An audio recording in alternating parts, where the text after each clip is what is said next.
Okay, so we have a lot to talk about today. Still focusing on the question of how can two healthy parents have a child with a genetic disorder? So we're going to explain how genetic disorders originate and pass down from parents to offspring. So, with that being said, we have some initial ideas to think about. They're not on your EQ tracker, but just some good questions to think about. What codes for your traits? What are the two different types of traits, powerful versus hidden? And how can certain traits skip generations? So, we have quite a lot of vocab words to look at and think about today and learn. So, let's get going. First thing are alleles. So, alleles up here are different versions of traits represented by letters. So as you can see, we have both uppercase letters and lowercase letters. Genotypes are the combination of those alleles for a trait, often represented by letters. And then homozygous are two alleles that are the same, so two uppercase or two lowercase. Heterozygous are two alleles that are different, which is one lowercase, one uppercase. And then phenotype is the physical expression or appearance of the traits. So color, different types of wings, hair, all that different stuff. So when a trait is determined by a single gene, one type of trait covers up the presence of another type of trait. We call this dominance. So there is one allele, which is the uppercase one, that is dominant over the recessive one. So, what dominant traits means are that they mask the appearance of a recessive trait. So, they take over that trait. Dominant alleles are capital letters, like I said, and recessive do not appear if a dominant trait is present or masked. So they are represented by a lowercase. So in order for the recessive gene to peek through really well is you need two of the same alleles. If it has a dominant letter, it tends to mask the recessive gene. So this is called a Punnett square. You can use this Punnett square to get an idea of what traits or the percentage of the traits that will show through in the different offsprings. So a lot of times this is used for plants. So for this one, height of a plant, we have two capital T's for tall, a capital T, and a lowercase t. So dominant and recessive. So this is homozygous, dominant, heterozygous. So you use it like a multiplication square. So you add these two together, two capital T's, add these two together, two capital T's, these two together, one capital, one lowercase, these two together, one capital, one lowercase. So then we can break down the genotype. Homozygous dominant, we have 50%. Heterozygous, we have 50% as well. Homozygous recessive, we don't have any percentage of that um, in this square at least. So the phenotype is these plants are going to 100% be tall, 0% short. So on your refined question number 5, you're going to do it for parents that have, or two parents that have heterozygous traits. So once you do that, remember, it works like a multiplication square. You can start adding them together. So double check to figure out the different genotypes. So we have two capital H's, one capital, one lowercase, one capital, one lowercase, and then two recessive lowercase h's. So breaking it down into the genotypes, we have homozygous dominant. So that's two capital H's. We have 1 out of 4, which gives us 25%. Heterozygous, we have 2 out of 4, which gives us 50% chance. And then we have homozygous recessive, which is 1/4, so 25% chance of getting a recessive trait. So there's a video that goes through hereditary, so all the different things I was just talking about, and 2 more details about how it works, what it means. You can watch that on your own time. It's about 10 minutes long. And let's skip through the big takeaways from this. So, how many copies of a recessive allele do you need to have a phenotype for that trait? So, remember, recessive alleles need to have 2 copies that they inherit from each parent. So, that parent needs each parent needs to pass on that recessive, that lowercase allele in order for the recessive gene to show through. And even then, depending on whether or not they're heterozygous dominant, um, they can potentially only have a 25% chance of having that recessive trait show. And then what trait will be shown in a phenotype for someone who is heterozygous? We know that the dominant trait will show through because the dominant letter will, or the dominant trait or allele will always mask the recessive one, which is why you need 2 copies of the recessive gene. So, types of genetic disorders that we have, there's a single gene mutation disorder caused by mutation in, as it says, a single gene. So, this mutated gene causes health effects.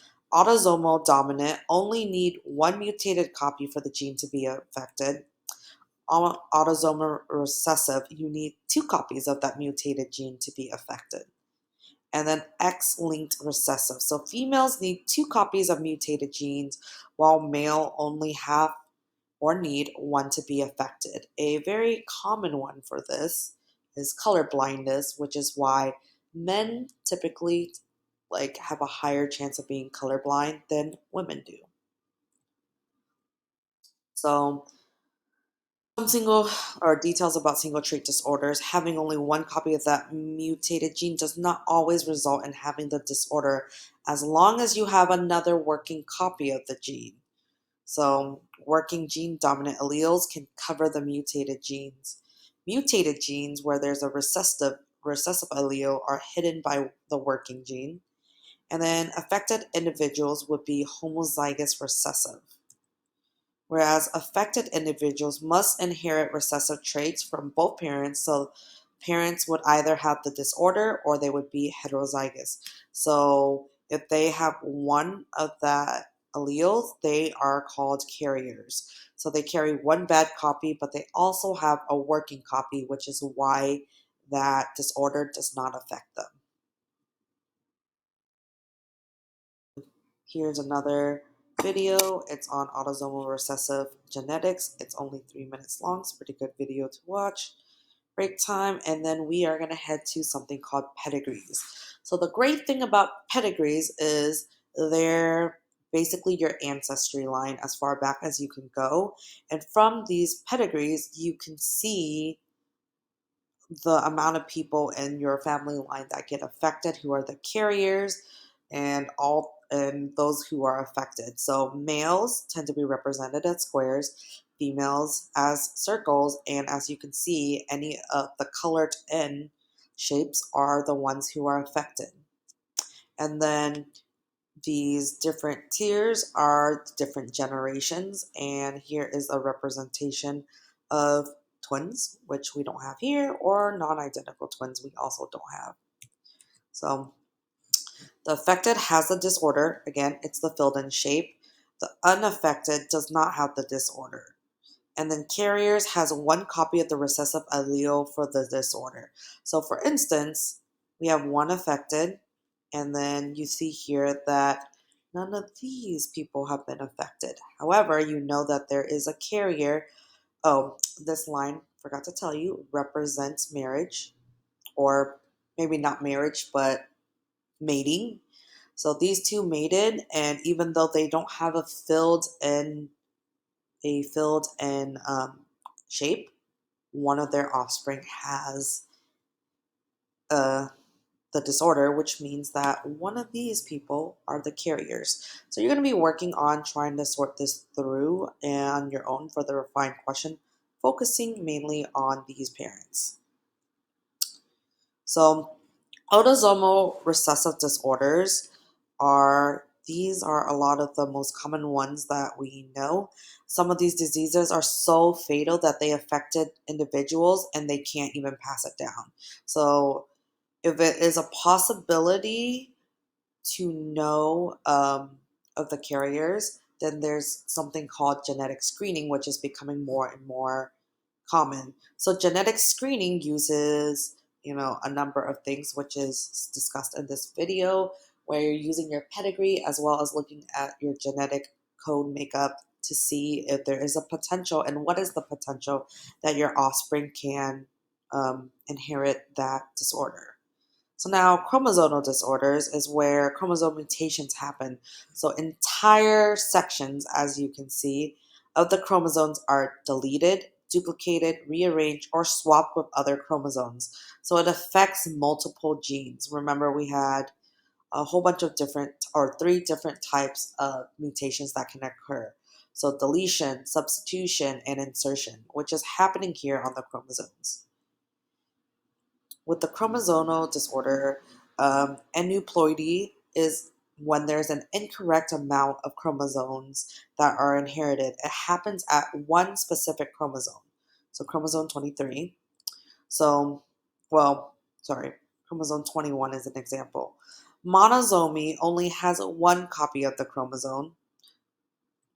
And then trisomy, individual has three extra copies. So if we are missing a chromosome, say like this one is missing, that would be monosomy. And then trisomy is when we have an extra chromosome. So in this chromosome 21 that is people commonly look at, when you have that extra copy in this specific chromosome, it is linked to Down syndrome. It means that that child will have Down syndrome 100%. And then the multifactorial disorders are caused by multiple factors, usually a combination of environmental and inherited genes. So, heart diseases, diabetes, obesity, Alzheimer's disease, and certain cancers. So, if your parent is diabetic, most people tend to do a combination of things, as you can see right here, that can create that diabetes. Sometimes it's just inherited and you can't prevent it, but a lot of times being cognizant of those environmental things can help prevent the disorders from affecting that person. So your revised paragraph number, or should be 3.2, sorry, this is from quarter one. How can two healthy parents have a child with a genetic disorder?